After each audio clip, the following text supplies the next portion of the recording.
People in Ecuador are now living under a nationwide state of emergency declared by the president after the escape of a notorious gang leader. Gangs have responded with an escalation in violence. We're showing you this earlier this week, this shocking moment when masked gunmen stormed a TV studio. They demanded the presenter read a written statement live on the air. Police were able to de-escalate that situation. The gunmen have been charged now with terrorism.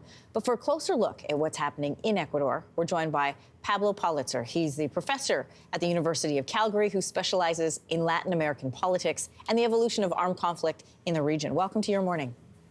Good morning. Well, let's take a step back here to 2016, when the Colombian government signed a peace agreement with a leftist rebel group known as FARC, effectively ending more than 50 years of armed conflict. How did that help set the stage for the gang violence we're seeing right now in Ecuador?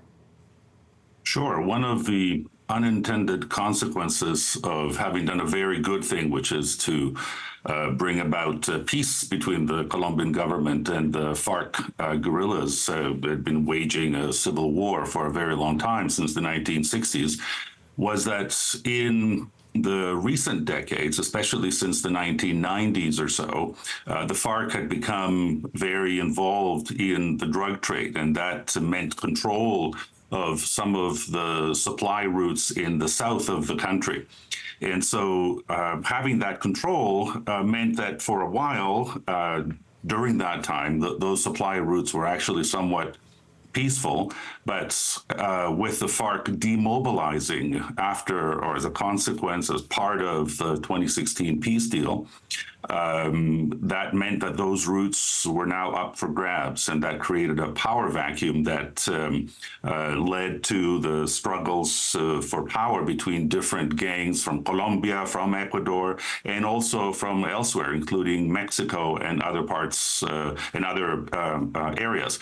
So that struggle for power now has turned Ecuador into a much more violent country than it used to be. Ecuador was one of the peaceful places in the region. Latin America has the very dubious distinction of being the most violent place on the planet, mostly as a consequence of criminal violence right now.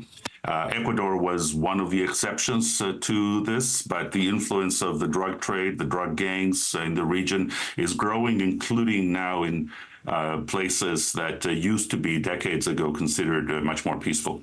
And that brings us to today, the state of emergency. And it started with the escape of the prison gang leader called Fido. Why was that a fuse that sparked this countrywide gang violence? Well, the jails have long been, this is true not just in Ecuador, but also in other parts of the region, have long been places where the gangs have a great deal of control.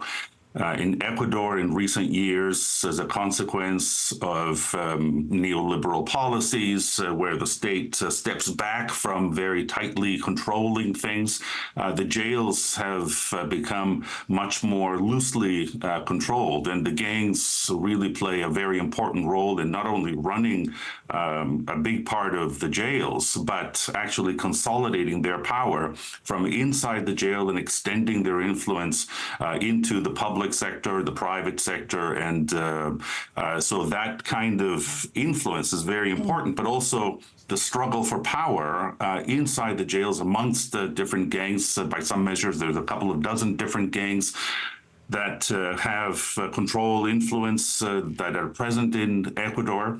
And so those struggles for power inside the jail extend beyond over control of different routes and access points, including in the ports for the markets internationally. That's, the story behind who is fighting for power. But Ecuador has also seen a dramatic rise in violent crime since 2017. In 2017, 5 in every 100,000 people were killed by violence. And today, that number has increased to 46 out of every 100,000 people. Why are these numbers on the rise? Why is this spilling over into violent crime? Well, as I mentioned, the extension of the gangs' struggles into the general society is part of the context here.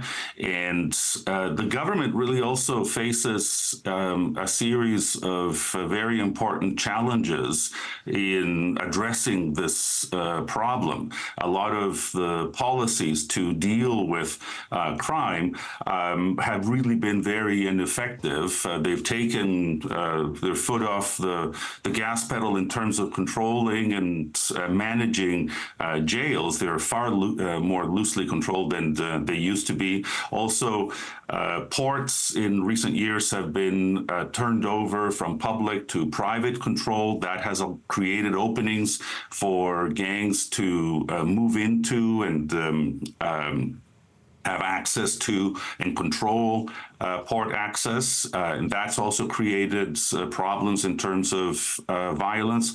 But the problem in Ecuador is really part of much more serious and general problem throughout the region, where the problem of criminal violence has really grown in recent years elsewhere, in Colombia, certainly Mexico, as part of the drug trade. And so it's very concerning what we're seeing in Ecuador. Pablo Pulitzer, thanks for joining us this morning. Appreciate it. Thank you. Hey, thanks for watching. If you liked this, be sure to subscribe here, or you can check out more Your Morning videos right here.